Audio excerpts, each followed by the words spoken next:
Hi all, it's Sailesh Ram, AsianCultureVulture.com. How are you doing? It's great to have your company. We're back on the film festival trail. It's our home film festival, the London Film Festival. It's coming up in October. We just met with a bunch of filmmakers whose films you're going to be hearing a lot about during the festival. So let's go and find out more.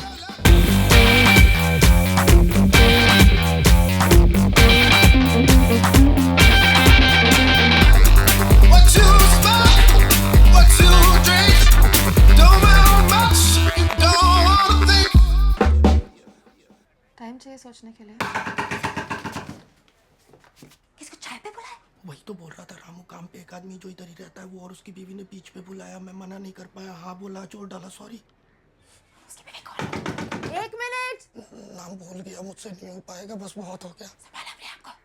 I was sort of intoxicated by Bombay as this strange mishmash of things and energy and sound and atmospheres.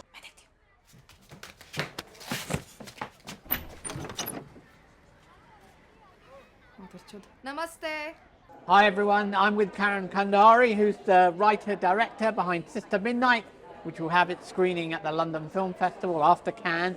Karan, welcome to AsianCultureVulture.com. How are you doing? Thank you. Good. Good, good. So tell us a little bit about Sister Midnight. I mean, it's a hard film to put in a box. It's about a small-town misfit who becomes an accidental outlaw. It's slightly deranged and hopefully funny. Where did you come up with the character, Uma-Apte's character? My God, I mean, the initial seed of the idea came so long ago. She just sort of came to me, really. Okay. She came via the city because I was sort of intoxicated by Bombay as this strange mishmash of things and energy and sound and atmospheres and stuff. So sort of the city brought her to me. Right. And the comedy, the kind of absurdity, the macabre nature, was that all very integral to what you wanted to do in your first feature? I mean, humor is for me like the poetry of storytelling, and if done right, it's more profound than a megaphone. So it's not a conscious decision to make a funny film, but humor is my language, so it's just woven into how I would tell a story. If I can't find the humor, I probably can't write it. Okay. Bombay was very important to you in setting this story in India? Yeah, I mean, I went there in my early 20s, and I was just sort of, it's a very overwhelming city. I mean, and one of the things that struck me was it's one of the most populated places on earth. I mean, just people living on top of each other, all these different cultures, all these different things clashing, yet somehow in its own weird harmony sort of functioning.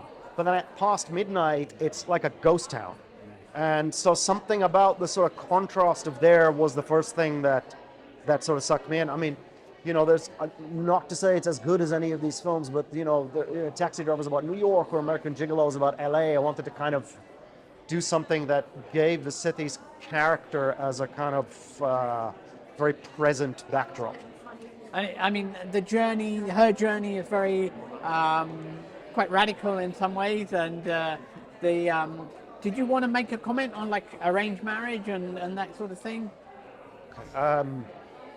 It's not a comment as such. I mean, all I'm doing really is I'm looking at things in a very frank way, and then the absurdity and the humor can lead you to make your own decisions about these things.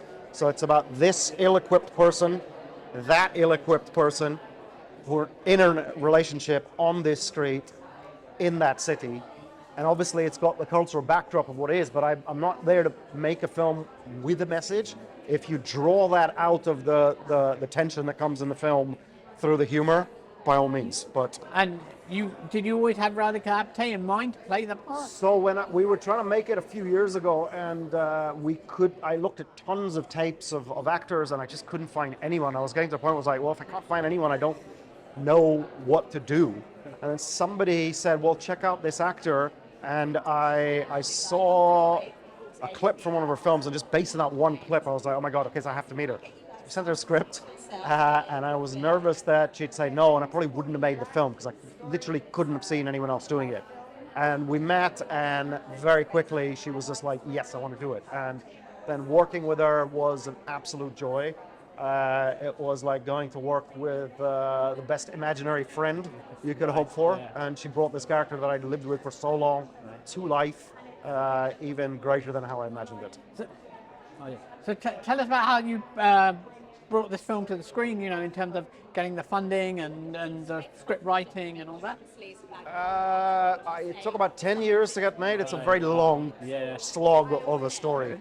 Trying to make a film that pushes boundaries and does things in a strange way, a film that doesn't fit into a box, and a debut, and in a different language.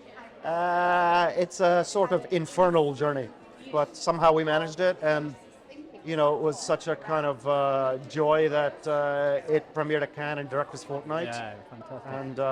And what is your own background? How did you come into filmmaking? I'm an artist really, and film just happens to be my main medium. Right. It's kind of what I always wanted to do, and I did lots of other things as I struggled to get here. But, yeah.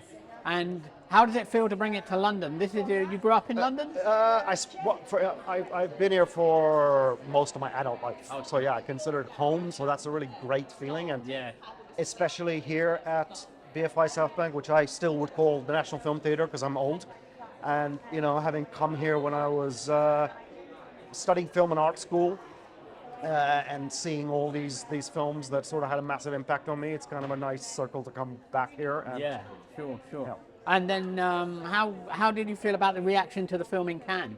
It was amazing. I was overwhelmed. Just to hear the laughter in the room was like the greatest joy. Greater than just being selected was the fact that you got it in front of an audience, and I heard those people's reactions, and that was pretty amazing. So Fantastic. Thank you so much. Thank you. Thank you.